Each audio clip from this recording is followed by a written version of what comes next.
प्रश्न लिया है time distance and speed topic में सापेक्ष चाल पर आधारित। तो प्रश्न है कि एक कार एक बस से 120 मीटर पीछे है, कितने समय में कार बस से 780 मीटर आगे होगी यदि कार की चाल 48 तथा बस की चाल 30 किलोमीटर प्रति घंटा है। पहले डायग्राम से समझें। यहाँ पर मान लेते हैं कि कोई एक कार है और बस उससे आगे है। कितनी आगे है? ये इससे 120 मीटर, यानी यहाँ से यहाँ तक का जो डिस्टेंस है ये 120 मीटर है। फिर पूछा है कि ये जो कार है ये इससे आगे चली जाएगी बस से, कितनी आगे जानी चाहिए? 780 मीटर। तो यानी मान लेते हैं कि यहाँ तक 780 मीटर हो जाएगा। तो पहली चीज़ तो ये है कि कार को 120 मीटर तो ये कवर करना है, प्लस 780 मीटर उसे आगे भी निकलना है। तो कितनी दूरी हो जाएगी कार को तय करनी है? 120 और 780 यानी 900 मीटर कार को ट्रेवल करना है। अब एक चीज़ और देख रहे हैं कि कार है वो भी इसी दिशा में जा रही है और बस की दिशा भी यही है। और यदि हम दो साधन एक ही दिशा में चलाते हैं तो उससे क्या हो जाता है, जो रिलेटिव स्पीड होती है, सापेक्ष चाल होती है जो, वो कम हो जाती है, घट जाती है। जबकि एक दूसरे की तरफ यात्रा करते हैं तो वो स्पीड जुड़ जाती है। तो सापेक्ष चाल घटेगी। 48 कार की चाल है, 30 बस की चाल है, यानी स्पीड क्या रह जाएगी? केवल 18 किलोमीटर प्रति घंटा। अब ऐसे सवालों में एक चीज़ हमें और ध्यान रखनी होती है कि ये तो जो दूरी है जो तय करनी है ये तो मीटर में है, 900 मीटर हमें ट्रैवल करना है, जबकि स्पीड हमारी क्या है? 18 किलोमीटर प्रति घंटा बची है, ये किलोमीटर प्रति घंटा में है। तो इसको भी हमें क्या बनाना होगा? मीटर पर सेकंड में बनाना होगा। तो मीटर पर सेकंड बनाने के लिए हम क्या करते हैं, जब हम किलोमीटर पर आवर से मीटर पर सेकंड में जाते हैं तो हम हमेशा 5/18 से मल्टीप्लाई कर देते हैं। और यदि हमें मीटर पर सेकंड से किलोमीटर पर आवर में जाना होता है तो 18/5 से मल्टीप्लाई कर देते हैं। तो 18 से 18 कटेगा, यानी ये स्पीड क्या हो जाएगी? 5 मीटर पर सेकंड। ये क्या है? ये सापेक्ष चाल है। तो अब 900 मीटर कवर करना है कार को किस गति से? 5 मीटर। तो कितना टाइम लगेगा इसे? 18 5 90, 180 सेकंड। 180 सेकंड का मतलब 3 मिनट। तो 3 मिनट बाद कार है वो बस से 780 मीटर आगे चली जाएगी। हेलो फ्रेंड्स, अगला प्रश्न लिया है औसत टॉपिक से और ऐसे प्रश्न कई बार एग्जाम में आते रहते हैं। तो प्रश्न है कि एक व्यक्ति 50 किताबें खरीदता है, उसे पता चलता है कि 76 रुपये और खर्च करने से 14 किताबें और मिल सकती हैं तथा प्रति किताब 1 रुपया कम देना होगा। 64 किताबों का औसत मूल्य बताएं। यानी पहले वो खरीदता था 50 किताबें, उन 50 किताबों का कुछ औसत मूल्य था, लेकिन उसे फिर बाद में पता चला कि 76 रुपये यदि हम और खर्च कर दें तो 14 किताबें एक्स्ट्रा मिल सकती है। यानी पहले 50 ही खरीद रहा था, अब 14 और मिल जाएंगे, यानी कुल 64 किताबें वह खरीद सकता है। इससे क्या है? प्रति किताब 1 रुपया कम देना होगा। प्रति किताब का मतलब हो जाएगा कि प्रत्येक किताब पर अब 1 की कमी आ गई है, यानी हम कह सकते हैं कि औसत में 1 की कमी आ जाएगी। प्रति औसत है वो प्रति पर, यानी प्रत्येक पर ही कैलकुलेट किया जाता है। तो अब हमें बताना है कि इन 64 किताबों का औसत मूल्य क्या है। तो एक चीज़ देख रहे हैं कि 76 रुपये उसके एक्स्ट्रा लग गए हैं। तो यदि हम यह मान लेते हैं कि ये 1 रुपया प्रति किताब उसका कम नहीं हुआ है, यदि ये 1 रुपया कम नहीं होता तो उसे कितने रुपए देने पड़ते? ये 76 तो उसके एक्स्ट्रा लगने ही लगने थे, लेकिन उसके साथ ये जो 1 कम हुआ है 64 किताबों पर, ये 64 1 कम 64, ये भी उसे देने ही पड़ते।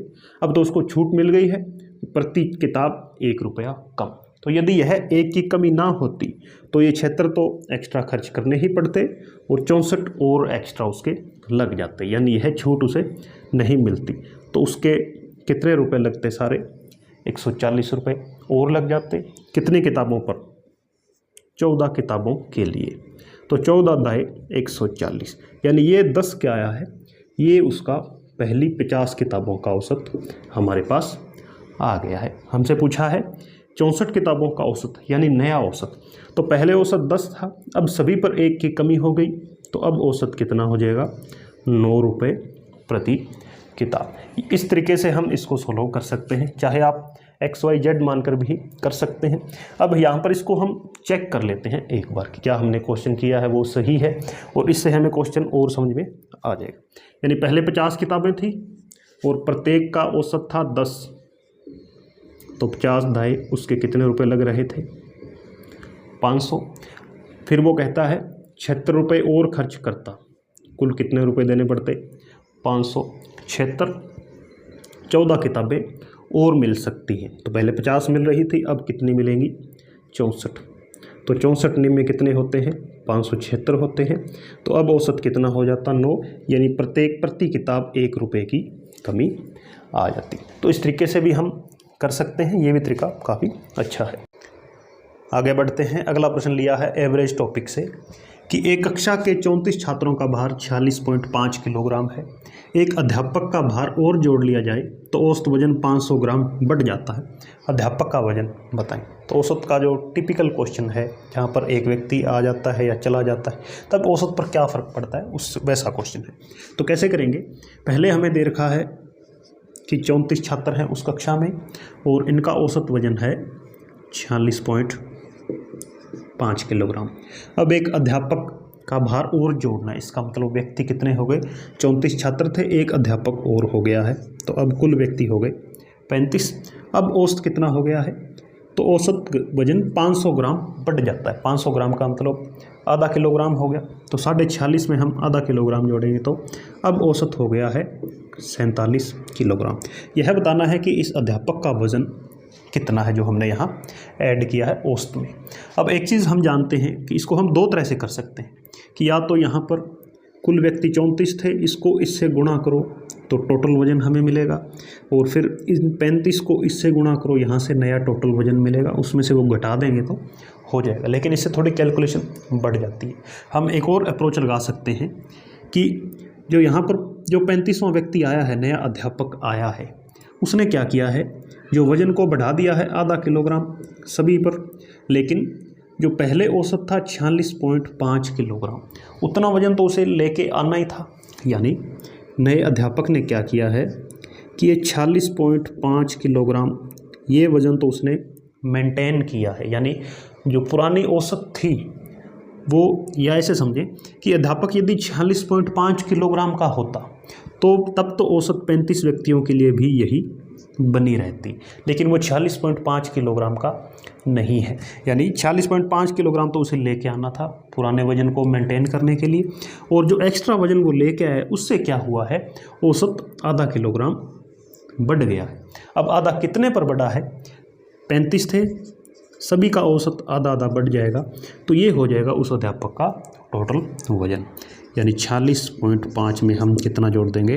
35 का आधा होता है 17.5, यानी उस अध्यापक का वजन था 64 किलोग्राम।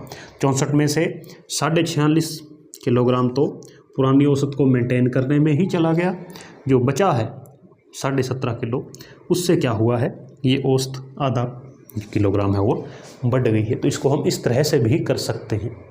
अगला प्रश्न क्षेत्रमिति टॉपिक से है। प्रश्न देखें कि एक व्यक्ति 6 किलोमीटर प्रति घंटा की चाल से एक वर्गाकार मैदान के विकिरण को 3 सेकंड में पार कर देता है, तो इस मैदान का क्षेत्रफल बताओ। तो ऐसे क्वेश्चन के लिए सबसे पहले हमें एक डायग्राम की आवश्यकता होगी। तो हम एक स्क्वायर बना लेते हैं और जो व्यक्ति है वो इसके विकिरण को पार करता है, तो एक हम डायगोनल भी खींच लेते हैं।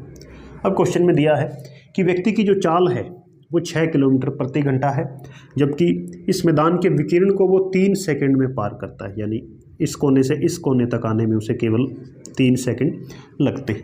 अब ये चाल है 1 किलोमीटर प्रति घंटा में है और ये समय दे रखा है हमें सेकंड में। तो सबसे पहला काम कि हम इस चाल को इस मीटर पर सेकंड में कन्वर्ट करेंगे। वो कैसे होता है कि 6 को हम किससे गुणा करते हैं? 5/18 से गुणा कर देते हैं। इससे क्या होता है? किलोमीटर प्रति घंटा वाली चाल मीटर पर सेकंड में आ जाती है। तो 6 3 18, तो 5/3 मीटर पर सेकंड ये उस व्यक्ति की चाल है। अब देखें इस चाल से उसने क्या किया है? यहाँ से लेकर यहाँ तक की दूरी तय की है। तो पहले ये दूरी निकाल लेते हैं, क्योंकि जब हमें ये दूरी मिल जाएगी, ये वाली डिस्टेंस, उससे फिर हम वर्ग की भुजा निकाल सकते हैं, और वर्ग की भुजा हमारे पास आते ही हम इस वर्गाकार मैदान का क्षेत्रफल निकाल लेंगे। तो डिस्टेंस का फॉर्मूला क्या होता है, जो स्पीड है 5/3, इसको हम मल्टीप्लाई करते हैं टाइम से, तो 3 से 3 तो 5 मीटर, ये 5 मीटर क्या आ गई है, वर्ग का विकिरण आ चुका है। अब जो वर्ग का विकिरण निकालने का सूत्र होता है वो होता है भुजा √2, यानी विकिरण हमें यदि निकालना हो तो हम क्या करते हैं, भुजा √2 वाला फॉर्मूला लगाते हैं।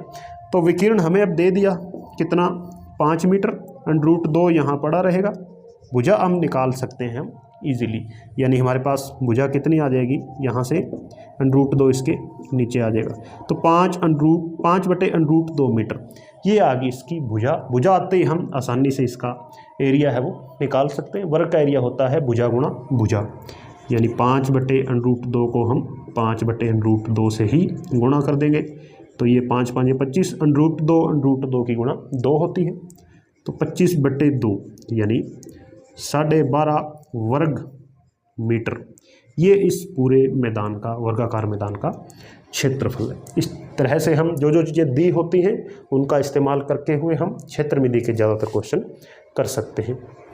आइए सीखते हैं भाग विधि से वर्गमूल कैसे निकाला जाता है, क्योंकि कई बार संख्याएं बड़ी दी होती हैं और उनका वर्गमूल हमें याद नहीं होता, क्या उन पर ट्रिक काम नहीं करती है, तब हमारे पास क्या ऑप्शन बचता है, हम इसे भाग विधि से आसानी से देख सकते हैं। तो इसका तरीका क्या रहता है, पहला स्टेप होगा कि इसमें हम युग्म बनाते हैं, पेयर बनाते हैं पीछे से 2-2 के, जैसे पीछे के 2 अंक यहाँ 7 और 6, तो 76 का एक युग्म बनेगा, 58 का एक अकेला बचा है तो इसको हम अकेला ही छोड़ देंगे।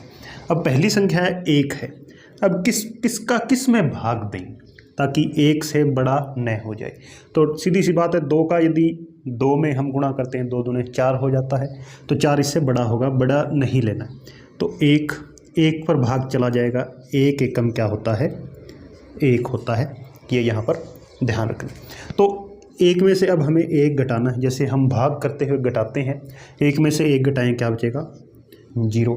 उसके बाद भाग में हम क्या करते हैं, ऊपर से अंक और उतारते हैं, 1 अंक उतारते हैं आमतौर पर, लेकिन ये जो वर्गमूल निकालने की भाग विधि है इसमें ये 2 अंक ही उतारे जाएंगे, यानी ये क्या हो जाएगा, 58 हमारे पास हो जाएगा।